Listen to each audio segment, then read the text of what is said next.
So the next area to set up will be your categories, set up your own categories. And more than that, we need to start with what are they? So if I go to that worksheet, set up categories, these are the categories of your money life.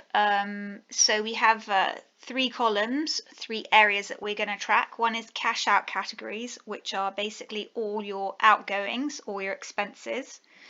Cash in categories are all the ways in which you receive money into your household.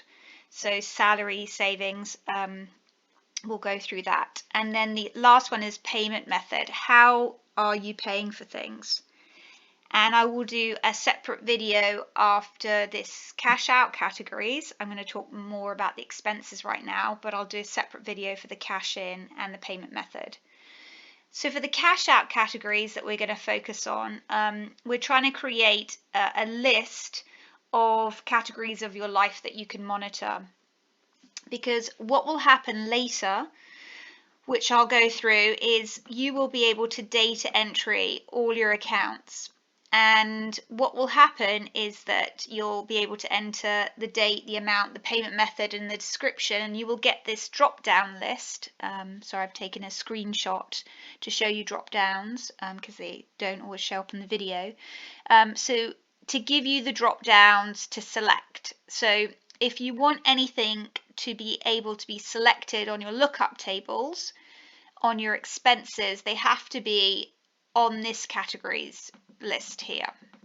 This is the main driver for everything. So I then gave you a sheet called suggested cash out categories. And what I did here was I tried to list for you all the thinking that I had behind all the titles that I gave. So for home food was groceries and supplies to prepare food at home. Other home bills, stationery, things like that, utilities, rent or mortgage, phone, internet, TV, if you have a cleaning service or gardening, if you have a pet or pets, everything to do with their cost goes on one line. Same for the car.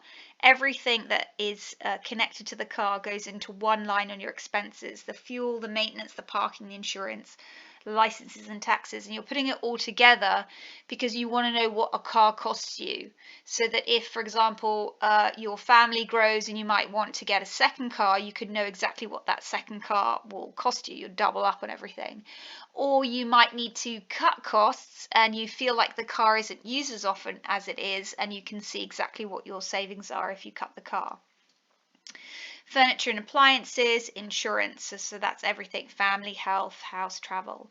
Then I kind of went into categories thinking about fun and giving. So entertainment, if you're going out to the movies, hosting friends for drinks, eating out. Every time you don't want to cook at home and you go out, which is a bit of a luxury, you can take note of it.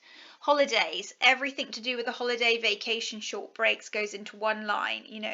I've given you a little red flag in the corner which you can look at, where I just said that everything goes in there: the flights, the rental, the souvenir mug that you love the place, everything goes into the line holidays, so that you can see what holidays cost you. Gifts, so everything that you give as a gift, birthdays, Christmas, everything. Donations that you make. Then I've got categories which are really kids expenses and activities. You could also have here, you might feel like you actually want to track individual kids. Maybe they are older or teenagers and you want to make sure that you're spending apportionately the right, kind of the same amounts. You could actually, rather than just call it kids expenses, you could say it's Daisy's expenses, it's Brian's expenses, and kind of then just do a line for each of your children, or you can group it together. It's up to you. And then you have a section which is basically for you, which is your kind of adult costs, transport, fitness, well-being, reading, clothes, tax. And you can also have these expenses if you want to track also in complete detail for your partner, then you can also set up the same categories with the same wording but add their name or their initials, so that when you allocate out the costs you can put it to the appropriate person. So the idea of these categories is that you are tracking what you need to, not too many expenses that it becomes too much and you are not really managing it and it's not really giving you any insights, but enough that you can get some control over certain areas, and you can budget or make sure that you're not overspending.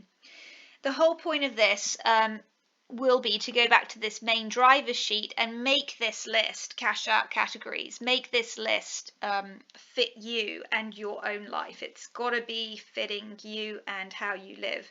So if in your household you have someone with a hobby, for example, maybe photography, and there's lots of expenses to photography, you're going to have to add an expense line that is photography. Or if they have a love for Harley Davidsons, that might need its own line. You also might want to track health things. If someone's smoking, you might want to actually put in the cost of all the cigarettes so that you can, see what it's costing you, to smoke or whatever it might be. So you've got to make this your own, because this is going to be your sets of accounts.